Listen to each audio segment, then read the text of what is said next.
Fake protesters are paid to support a Huawei executive, and more fake protesters are fighting against a pipeline. Meanwhile, real protesters in Virginia are maligned as white supremacists. Federal spending reaches an all-time high under Justin Trudeau. Plus, we'll do fake news and talk about the Conservative leadership race. I'm Candice Malcolm, and this is the Candice Malcolm Show.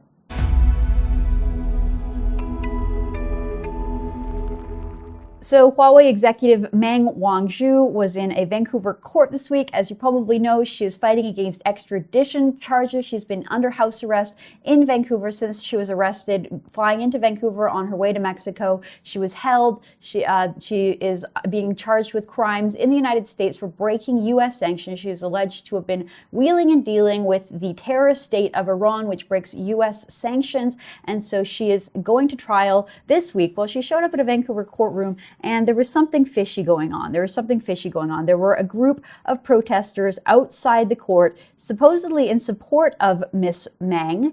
And basically, they just looked like a group of young students or perhaps out-of-work actors. When journalists started pressing them, asking them questions, they basically folded. There was incredibly awkward moments. Let's play a little clip of that. Wait, which group are you with? I'm leaving, sorry. No, what's your name? You got a Free Miss Meng sign? Which school do you go to? I don't think you're allowed to ask us personal questions like that. I'm a reporter. I ask personal questions. Are you paid to be here? I'm not answering any more questions. Yeah, so those don't really look like grassroots protesters. They couldn't really even explain what was going on. They didn't know anything about the extradition treaty. Well, one of those individuals has come forth to say that, yes, she was an actor. She was responding to an ad that she saw, and she basically thought that she was going to a set. She's an actor, and she responded to an ad. An actor who was part of a group of young people protesting outside of Huawei, CFO Meng Wanzhou's extradition hearing on Monday, said she thought she was performing as an extra in a film shoot, not attending a real protester. So Julia Hack's staff says, this reporter started asking us questions. I don't know how much time it was. It felt like forever. It was probably just 20 to 30 seconds. But then I realized, no, this is a real reporter. Amidst the media circus surrounding the extradition trial of Huawei CFO Meng Wanzhou, a group of young protesters stood out. On Monday, reporters noticed a group of young people standing with hastily made signs that read, "Bring Michael home," "Trump, stop bullying us," and "Free Miss Meng, equal justice." The protesters couldn't tell reporters their names or what group they represented, but some are now coming forward after footage of the awkward encounter between real reporters and pretend protesters was spread widely on social media.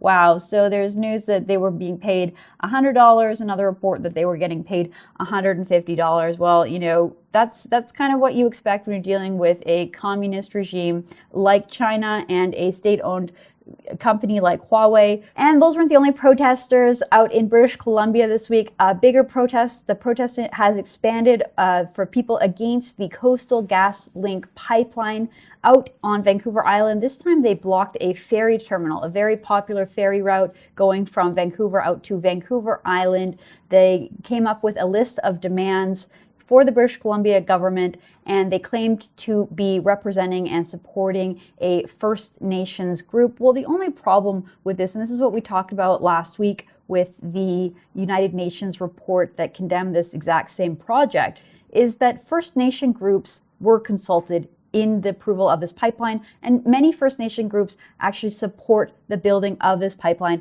As we mentioned earlier, 20 different First Nations groups have signed on to this pipeline. They are in support of it. So it's a little bit rich when you see these sort of spoiled young kids having a temper tantrum, blocking, important infrastructure in the province, in the country, making demands, saying that you can't build a pipeline. But then if you look at the demands, they go against the people who are affected by this. So this is from a story earlier this week. A collective of First Nations who support the liquefied natural gas industry in British Columbia say human rights advocates failed to do their research when they called for the Coastal GasLink pipeline project to be halted.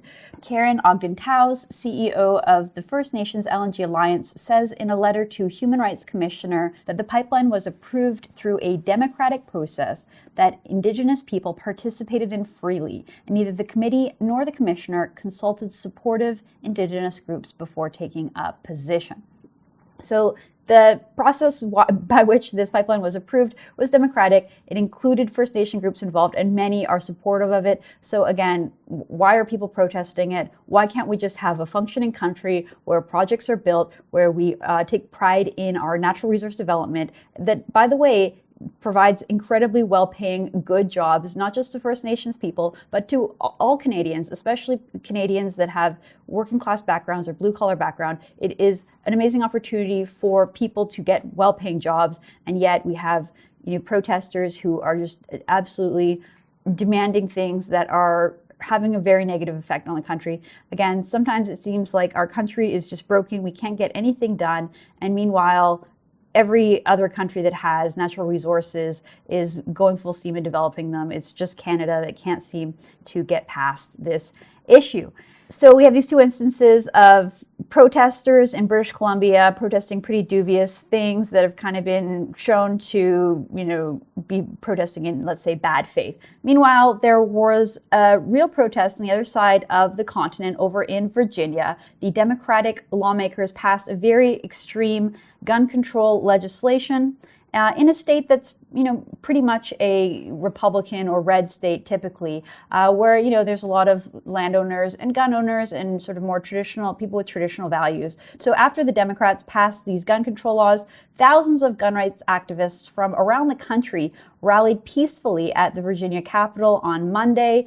This was a huge peaceful protest. There was no reports of any kind of violence or anything untoward. It was just a large protest of, patriotic Americans. They were chanting USA, USA, and standing up for their rights as Americans to, carry guns. It's right there in the Second Amendment. They have the right to bear arms, and they did, and they were protesting very peacefully.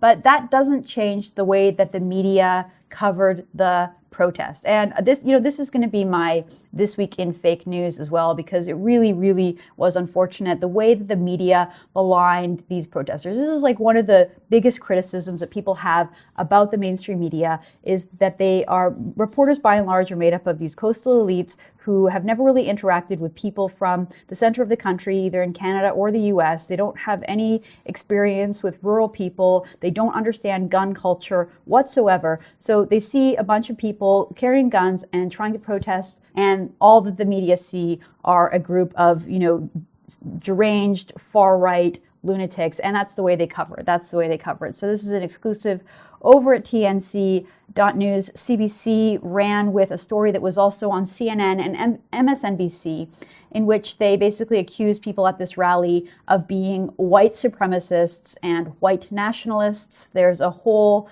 montage that someone created of those left-wing television networks in the US basically just maligning these people with no evidence and no good reason. Virginia on the edge. How concerned are you that there might be some people in this crowd that may want to get violent? There's certainly a lot of concern here. Raising fears of a dangerous confrontation. There could be violence, and there is real concern there about what the intention is behind this. So the media see Trump supporters, they see people waving Trump flags, and they just assume that it's going to turn into some kind of a violent rally, again, with no evidence, and, pointing to peaceful protesters, calling them extremists, calling them white nationalists, and repeating over and over again that you're worried about violence, that there may be violence, that violence might happen.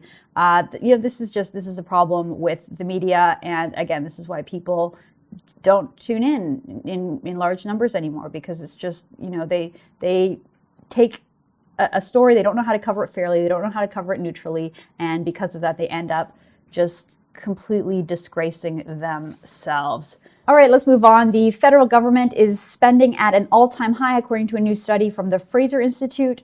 Prime Minister Justin Trudeau's Liberal government has recorded the highest ever per-person spending by any Canadian government in Canadian history, the study found.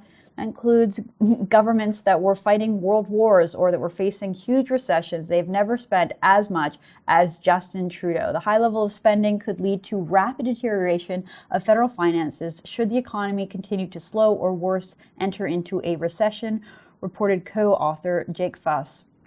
The study tracked annual per-person program spending adjusted for inflation by prime ministers since Confederation, found that spending in 2019 was almost $10,000 per Canadian, which topped the previous record of $8,800 set by Conservative leader Stephen Harper back in 2009. So 3 of the 4 highest spending years on record, 2017, 2018, and 2019, are all under Prime Minister Justin Trudeau and his tenure. So by comparison, the height of the Second World War in 1943, per person spending in 2019 dollars reached $7,500 before dropping back down to $1,700. That's how much the government used to spend before the rapid expansion of the welfare state and the entitlement state, which is what we're living in. Scary times considering the economic outlook. A lot of people are predicting a recession, and the Canadian government has no plan for that. It's spending more than ever, it's borrowing, it's piling up debt, and this is in relatively good, stable fiscal times. What would they do if that turned? This is the problem with electing Liberal politicians who have no restraint and believe that they can just spend and spend and spend, and someone else can deal with the consequences of that. All right, and the Conservative leadership race is beginning to take shape. There really isn't a lot of people willing to throw their hat in this time around. You can compare this to last time. There was just a huge list. There was like hundreds of people that wanted to succeed Stephen Harper and become the next leader of the Conservative Party. They were hungry to fight against Justin Trudeau in an election. And there was just really a lot of interesting, competent people. You had different wings of the Conservative Party represented. Maxime Bernier was more on the libertarian side, and he was also feisty and willing to talk about issues that other Conservative politicians are afraid of. You had Kevin O'Leary coming in from the private sector, talking about sort of the business, no nonsense approach. And then you had kind of, the range of sort of establishment Conservatives, a lot of Harper cabinet ministers jumping in. But still, you had people interested in talking about ideas. Recall Kelly Leach proposed the idea of a values test. Now, she got completely demonized and destroyed by the mainstream media, but at least we were talking about ideas and issues. This time around, the candidates, again, it's just a group of people who have been involved in Conservative politics basically their whole life. You have Peter MacKay, Erin O'Toole, and Pierre Poilievre, who appear to be the 3 frontrunners. These were all Harper-era MPs for the Conservatives, all long-time players, and we're not really seeing anyone coming from the outside. I think we should reflect on what happened in the last election. A lot of people are taking the lesson that, hey, Andrew Scheer was too socially conservative, and therefore what we need to have this time around is a socially liberal or socially progressive candidate who just wants to talk about fiscal issues. Well, the problem with that is that there are already so many parties on the left that cater to that audience. If you are a sort of fiscally conservative or fiscally agnostic person with progressive left-wing values, you can vote for the NDP. You can vote for the Green Party. You can vote for the Liberals. What about people who have conservative values? What about people who have traditional values? Maybe they're religious. Maybe they're just weary of the rapidly changing norms that are happening and being pushed by the progressive left. Defining yourself as a social conservative isn't simply about the 2 issues that the media are obsessed with talking about. They're always talking about support for same-sex marriage and support for unlimited abortion. There's also a lot of other issues, I think, that would define whether or not you're a social conservative. If you're a social progressive these days, you basically believe that gender is a social construct, that biological sex is a social construct, that words amount to violence, that Canada is this racist, white supremacist country. There's a whole slew of things that the left is constantly pushing. Those are the extreme positions, in my view, but they never get pushed under a microscope in the same way as social conservatives seem to always be demonized by the media. I think the important lesson from Scheer's time as leader is that the Conservative leadership job it's not an easy job. If you look at the way that the media just absolutely destroys you, they dig into any aspect of your personal life to try to embarrass you, and they really push you on these issues. Andrew Scheer clearly wasn't prepared. He didn't want to talk about his personal social views, and he didn't have the ability to articulate them. He didn't have the ability to push back against the mainstream media that was trying to force him to take their position on the issue. I think that they've created a situation, the media and also the Conservative Party have created a situation where it's just such an undesirable job. Justin Trudeau's the golden boy. The media are always going to have his back, and to sort of take the courage to define yourself as a conservative, perhaps even be a social conservative, and take that message to the Canadian public. There's so many barriers that you have to go up against, not only in the media but in your own party now. So many people are just saying, don't take social conservative positions. And we've seen that already with Pierre Poilievre, who's already saying that he's not going to talk about abortion. He's not going to legislate on that. Again, where are social conservatives supposed to go in this country? I think that, there's been some interesting ideas put out through thought leaders in the media. There was a really interesting article by Ken White in the Globe and Mail, and he made the argument that the conservative leader should not be bilingual, that conservatives should just pick a person who represents, conservative values, who's articulate, who's going to run a good campaign, who's confident, who can provide leadership, who has leadership qualities. And, that one component of whether or not they can speak French, well, you can always sort of appoint a deputy in Quebec. You could always find someone to speak for the party in Quebec aside from the leader. And that would really open up the pool instead of just having, a small circle of basically career politicians who have forced themselves to learn French, or, someone who's from an elite family in Montreal or Ottawa. Those are really the only two groups of people in the country that are truly bilingual.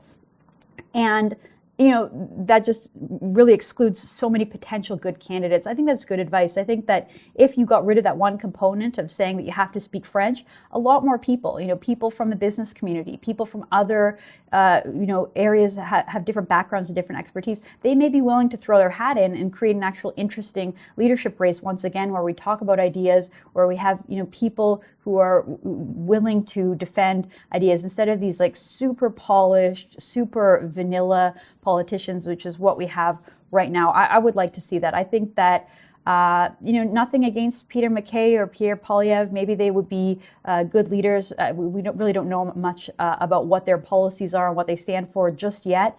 So we'll continue to watch that and report on that. But I think that it would be good for the party and good for the country if there was just more people in the leadership race and more ideas being put forth, to have an actual debate about ideas and really pick the leader that has the most leadership qualities that can lead us into the election and have a shot at representing conservatives and becoming prime minister. Okay, I'm going to leave it at that. Thank you so much for tuning in, and we will be back again next week.